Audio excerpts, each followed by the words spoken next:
अब आते हैं उपन्यास की यात्रा पर। हिंदी उपन्यास का विकास। हिंदी उपन्यास का विकास कैसे हुआ, इसमें भी आप देखेंगे 3 चरण हैं।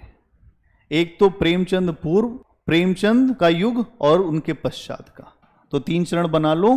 प्रेमचंद पूर्व हिंदी उपन्यास, प्रेमचंद कालीन हिंदी उपन्यास और प्रेमचंद पश्चात उपन्यास।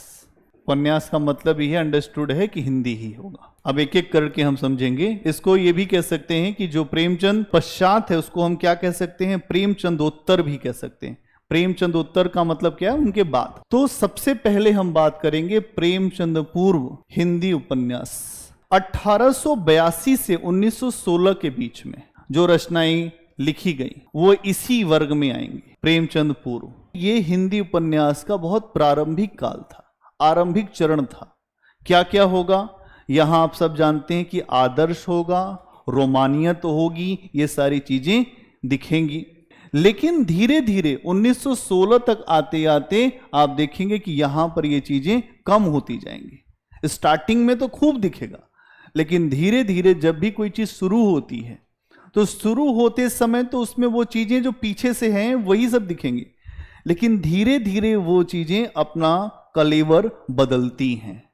वैसे ही हिंदी उपन्यास पहले चरण में 1882 से 1916 तक आते आते यथार्थ दिखना शुरू होगा, कल्पनाएं कम होने लगेंगी। इसके अलावा आप देखेंगे कि यहां पर परिपक्व उपन्यास भी लिखे जाएंगे धीरे धीरे। अब लोग 1916 तक आते आते ऐसे भी उपन्यास लिखेंगे जहां पर यथार्थ ज्यादा गहराई से दिखाई देगा। और अगर आप देखें तो उपन्यासों को भी पहले चरण में 3 हिस्सों में बांट सकते हैं। पहला सुधारवादी उपन्यास, दूसरा मनोरंजन वाला उपन्यास और तीसरा ऐतिहासिक उपन्यास। ये 3 तरह के उपन्यास आपको दिखाई देंगे इस चरण में।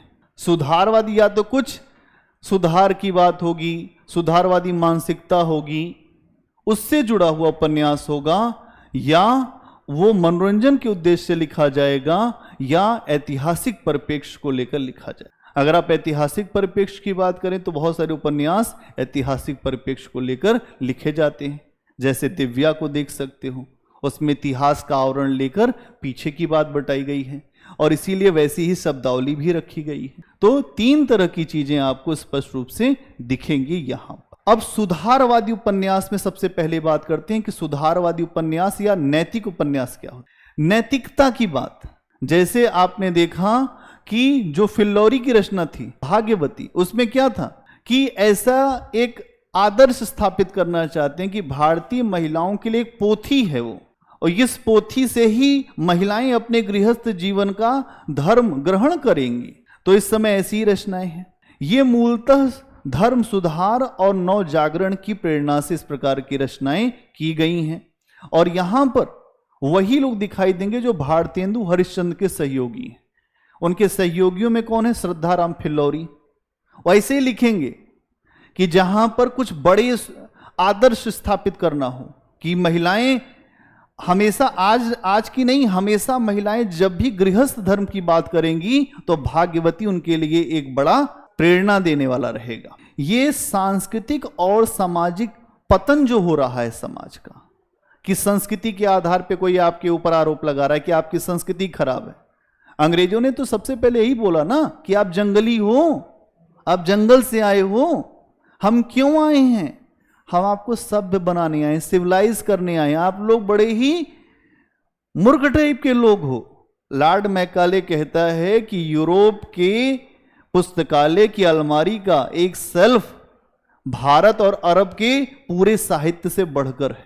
तो अब आप देखोगे इस समय अपनी संस्कृति का जो क्षरण हो रहा है, जो सामाजिक पतन हो रहा है, उसके ऊपर आवाज उठाई गई। ये जो नैतिकतावादी रचनाएं हैं, जो सुधारवादी रचनाएं हैं कि हमारी संस्कृति अच्छी है, तो भारतेंदु हरिश्चंद्र को देखोगे तो भारत दुर्दशा में लिखते हैं कि हमने दुनिया को ज्ञान दिया, हमने दुनिया को हर चीज दिया, और आज हम क्या कर रहे हैं, आज हम अंग्रेजों के पैरों के पास बैठ के रो रहे हैं। भारतेंदु जी ऐसे नहीं लिख रहे हैं, और वो उन्हीं के साथी हैं श्रद्धाराम, तो वैसे कुछ लिखेंगे।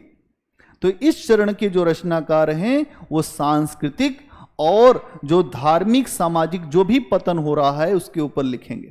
इसके अलावा और क्या लिखेंगे? भारतीय महिलाओं के बारे में लिखेंगे, हिंदू जीवन शैली के बारे में लिखेंगे कि हिंदुओं का जीवन कैसा है। और इसके अलावा इनकी रचनाओं में यथार्थ बहुत कम दिखाई देगा। आदर्श, हम ये थे, हम क्या हो गए आज। तो क्या हो गए आज, इसी पे ही समस्या है। आप वो थे तो फिर क्यों हो गए ऐसा? आपने परिवर्तन नहीं किया, आपको मंडूक थे।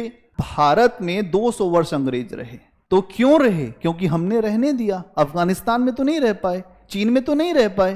भाई अगर यही बात सत्य होती तो हर जगह रुके रहते। जहां का समाज संगठित था, एकत्रित था, वहां पर अंग्रेज सफल नहीं हुए। जहां का समाज बटा हुआ था वहां उनको सफलता मिली। ठीक है, तो इस चरण में आप देखेंगे कि यहां जो रचनाएं लिखी गई हैं उसमें आदर्श, सुधार, नैतिकता की बातें बहुत रखी गई। इसमें बहुत सारी रचनाएं आ सकती हैं। जो श्रद्धाराम फिल्लौरी की रचना तो आएगी ही, परीक्षा गुरु भी इसी श्रेणी में ही आएगा। ठीक है, इसके अलावा निसहाय हिंदू, एक लेखक है, उन्होंने लिखा राधा कृष्ण दास, निसहाय हिंदू। हिंदू इस समय बड़ा ही सहायता की उसको आवश्यकता है, उसका कोई सहारा नहीं है। और 100 अजान एक सुजान, मतलब 100 हाँ, एक अनार है और 100 बीमार है, ऐसे ही समझ लो। तो इस तरीके की रचनाएं लिखी जा रही हैं जहां ये सब बातें रखी गई।